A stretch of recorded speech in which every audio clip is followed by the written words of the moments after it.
Morning, boys and girls. Happy Friday. I'm here with a fun tutorial on how to draw a palm tree. I was supposed to be visiting my friend. She works on a cruise ship. Now, unfortunately, her cruise ship had to come back home, but she's doing really well, and I figured I would bring the tropical party to my house. So have fun with this palm tree tutorial. I used colored pencil for this, but you could use marker, you could use crayon, you could use paint, you could use whatever you have in the house. So have fun with this. I also wanted to show something that I've been working on. I've been seeing all of your art submissions. They're awesome. I put together a slideshow for us, so if you haven't seen that, you could check our Google Classroom for the link. I've been working on a painting. I know a lot of us know an artist named Bob Ross. So I put him on the other day and I followed along with the painting. And I was so excited about how it turned out. Now I'm not done. I need to finish the bottom, but it's a wonderful landscape that inspires me from when I went to Colorado. So I wanted to share this with you because I've been seeing a lot of your art, so I thought it'd be special to share some of mine. Okay, have fun creating, and I'll see you guys in a bit. Okay, so one of the other reasons I love drawing palm trees is because I grew up drawing them all the time. If you look back at my old notebooks, sketchbooks, my gosh, it was just filled with palm trees and hibiscus flowers, which some of you I commented on your artwork and let you know I love drawing those as well. So here's our plan of action. I'm going to start with the sky first. I'm going to also be adding water. I know that I want them to be two different blues. So when you're picking out your colors, make sure that you have two different kinds of blues there. So we'll start with the sky, and then we'll be going into the colors of the trees, and then we're going to finish with our browns. Now, every time I start anything, I start with a little pencil sketch, but I'm not going to use an eraser today, which I know is pretty shocking, but we're going to try and fix any mistakes that arise with the colored pencil. So I'm going to start with a nice light sketch for my horizon, showing what is the ground, what is the sky, so that we can tell that our palm tree is not flying up in the air. It's actually rooted safely in the ground. So I'm starting with my horizon, and then I'm going to start to make the base of my palm tree.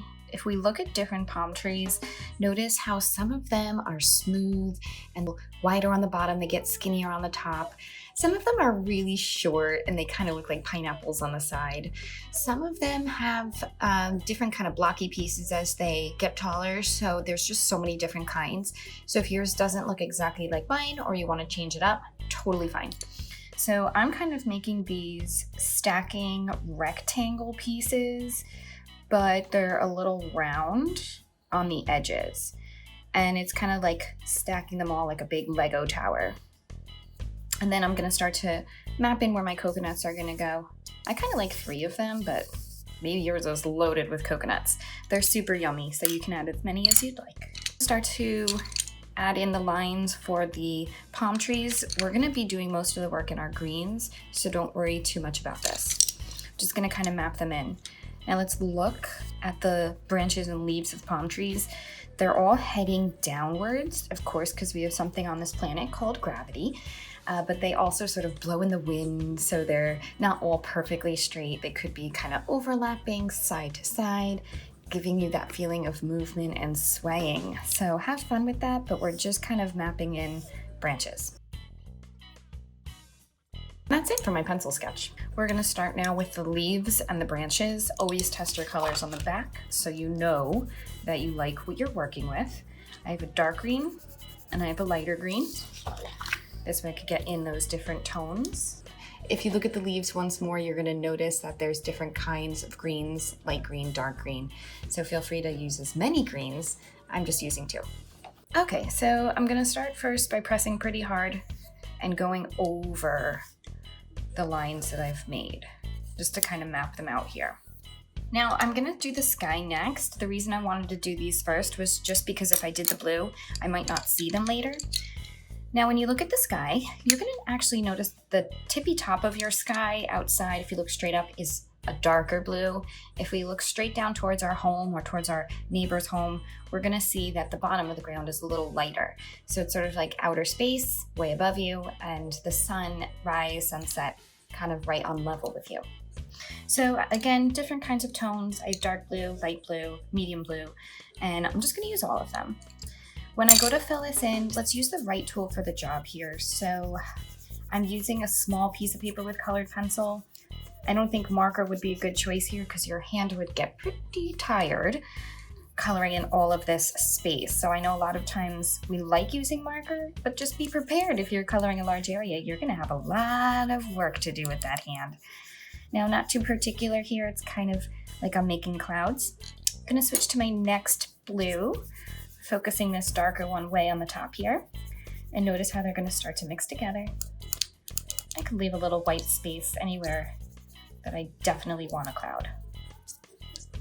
I'm not gonna draw the shape of a cloud. If you look at any clouds, today's a cloudy day.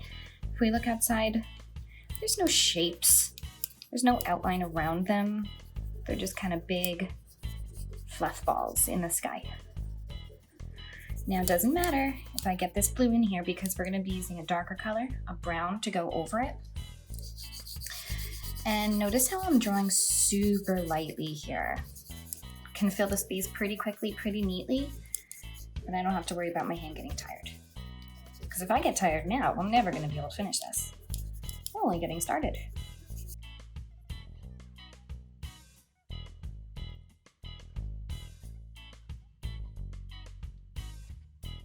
We're gonna try and get our leaves in now that we marked where the branches are gonna be. Now again, all of our lines are heading downwards, but since they might be blowing in the wind, they can kind of head maybe a little to the left and then maybe a little to the right, but they're all heading downwards. Think of them as when we're on the stage with Mrs. Piombo. We're all in a nice line. We're not all the same height. Some of us are taller, some of us are shorter. There's 3 different rows, but we could still see everybody.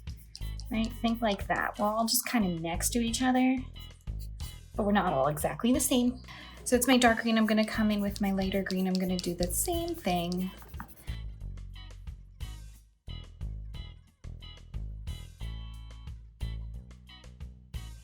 Maybe it's an orange palm tree. Maybe it's a purple or a blue or a pink palm tree. Have fun with it. Now, palm trees also have some branches. Some nice, basically strong arms that hold up these little fingers. So I'm just gonna get that in there. You don't have to do this. It's just something I noticed along the many years of admiring palm trees. Okay, so now I'm gonna do my coconuts. Don't be too particular here because they're hidden behind your leaves, so you might not see them all. Kind of just going in between the leaves, just to indicate that they are there, but they're hidden. Okay, now while I have this in my hand, I'm just gonna start to outline those shapes that we made earlier. If yours is a smooth palm tree, you could just kind of outline it straight and then do the same shading effect I'm gonna do. Okay, so for shading, I'm just gonna kind of choose one side, maybe just the left side, pressing lightly. See why it didn't matter so much about having that blue go in here? We're really just covering it up. Now I'm gonna switch to my lighter brown, and I'm gonna start from the dark and then go to the light. So it's gonna mix with that dark and give us a new kind of dark brown. But when we move to this side, we're gonna get that light brown just the way it is.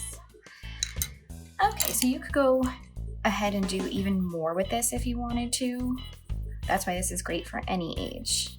You can practice shading here. This is a great one if you're just learning because you can just kind of make a letter L, right? And that's gonna give you the same effect there. So now I'm gonna start to color my island. Of course, under my tree, there might be a little bit of a shadow, but don't go crazy there. This is gonna be my water. And it's okay. I used brown, just gonna go over it with the blue. See what I mean by you can fix all those mistakes. Just kind of keep going with it. Making some wavy lines. Now I'm gonna switch to that awesome turquoise blue that I picked out. Woo. Love this.